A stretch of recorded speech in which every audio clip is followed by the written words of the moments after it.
ब्रह्मा कुमार भ्राता ब्रजमोहन जी मातेश्वरी जी के साथ का अपना अनुभव इस प्रकार लिखते हैं कि मैं उन सौभाग्यशाली बच्चों में से हूँ जिन्होंने मातेश्वरी जी से साकार में अलौकिक स्नेह और पालना ली है।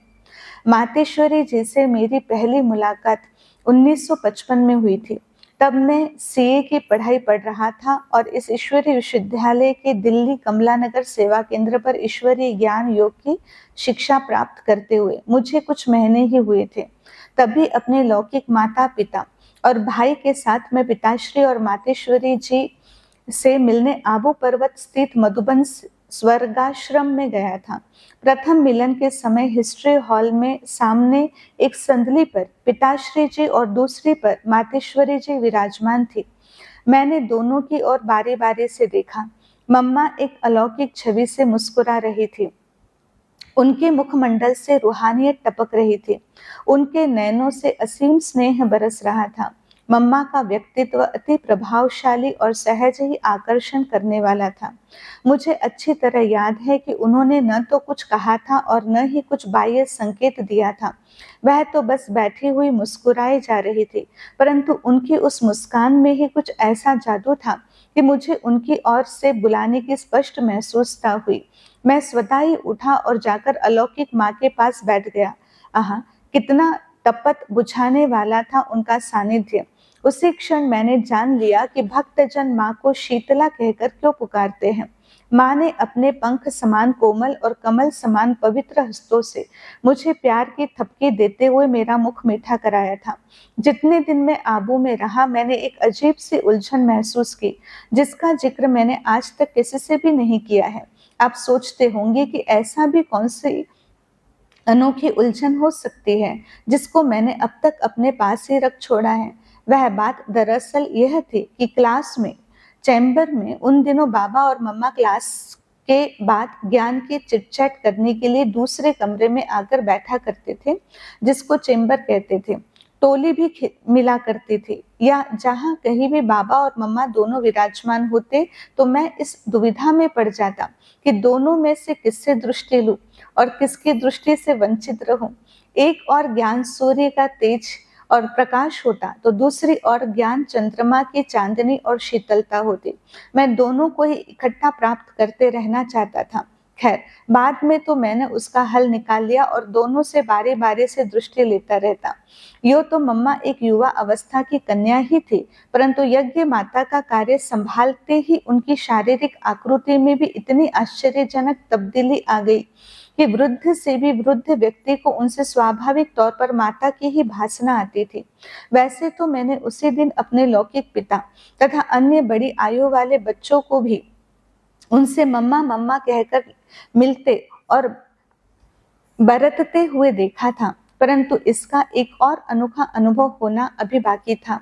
गुरुवार के दिन मधुबन आश्रम से ध्यानावस्था में जाकर शिव बाबा के पास भोग ले जाने वाली संदेशी शारीरिक नाते से मम्मा की लौकिक माता थी। उस लौकिक माता को अपनी ही लौकिक बच्ची को अपनी अलौकिक माँ के संबंध से और मम्मा को उनके साथ अलौकिक बच्चे के संबंध से व्यवहार करते देखा तो देखता ही रह गया। पहली बार जब मैंने इस दृश्य को देखा तो मेरे रोमांच खड़े हो गए थे। मम्मा के सामने उनकी लौकिक माता वृद्धा होने के बावजूद भी सचमुच उनकी बच्ची के समान ही लग रही थी। किस प्रकार संस्कार, स्वभाव और कर्तव्य के बदल जाने से मनुष्य आत्मा का सारा वातावरण तथा उसके सारे संबंध ही बदल जाते हैं, इस सत्यता की छाप मुझ पर उसी घड़ी लग गई। मैं सौभाग्यशाली था कि मेरा भी सारा ही लौकिक परिवार ज्ञान मार्ग में चल पड़ा। उस क्षण के अनुभवों से लौकिक नातों को अलौकिक में परिवर्तन करने में मुझे बड़ी मदद मिली थी। मम्मा दिव्य गुणों के संपूर्ण साक्षात देवी थी। उनके संकल्प चट्टान की तरह अड़िग, बोल मीठे तथा सारयुक्त और कर्म श्रेष्ठ तथा युक्ति युक्त थे। मम्मा इतनी योग युक्त, गंभीर और शांत रहती थी कि उनके आसपास के वातावरण में सन्नाटा छाया रहता था, जो सभी को प्रत्यक्ष महसूस होता था। ऐसा लगता था कि मानो वह कोई चलता फिरता लाइट हाउस और माइट हाउस हो। मम्मा की चाल फरिश्तों जैसी थी। आश्रम वासियों को पता भी नहीं चलता था कि कब मम्मा उनके पास से गुजर गई अथवा कब से वह उनके पीछे खड़ी हुई उनकी एक्टिविटी का निरीक्षण कर रही थी। मम्मा के बोल बहुत ही मधुर, स्नेह युक्त और सम्मानपूर्ण होते थे। मम्मा ने मुझे सदा ब्रजमोहन जी कहकर बुलाया। पत्र में वह मुझे सदा लाडले ब्रजमोहन जी लिखती थी। पत्र द्वारा या व्यक्तिगत मिलने पर वह सबसे पहले शारीरिक तबीयत का हालचाल अवश्य पूछती थी। उस अलौकिक माता का बच्चों से जितना समीप का असीम प्यार था, उतना किसी लौकिक माता का क्या होगा। मुझे तो ऐसे लगने लगा था कि जैसे कि मेरी लौकिक माँ भी मम्मा ही है। हम बच्चे जब भी मम्मा से प्रेम में नेम नहीं की उक्ति के अनुसार कोई ऐसा कार्य करने को कहते जिससे हमारा अलबेलापन दिखाई देता हो, तो वह हमें बहुत ही मीठे ढंग से कर्मों की गुह्य गति के बारे में सावधान कर देती थी। एक बार जब मम्मा अंबाला छावनी सेवा केंद्र पर पधारी थी, तो यहाँ पर मैं सर्विस करता था, उस नंगल गांव में उन्हें मिलने के लिए गया।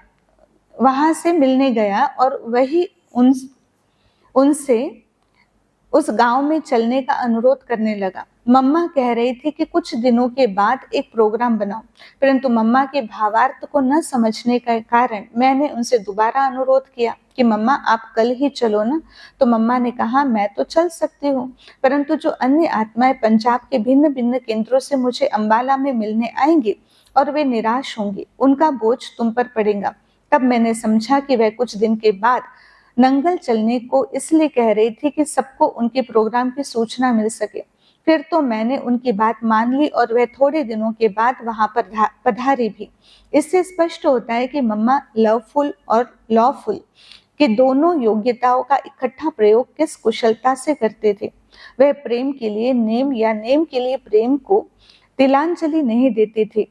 साकार मम्मा ने तो रुद्र ज्ञान यज्ञ का कारोबार संभालने में पिताश्री का साथ अंत तक दिया, पर मम्मा के संपूर्ण होने के बाद जब अव्यक्त मम्मा की पधरामणि संदेशी के तन में हुई, तो आप जानते हैं कि उन्होंने पहले पहले क्या कहा।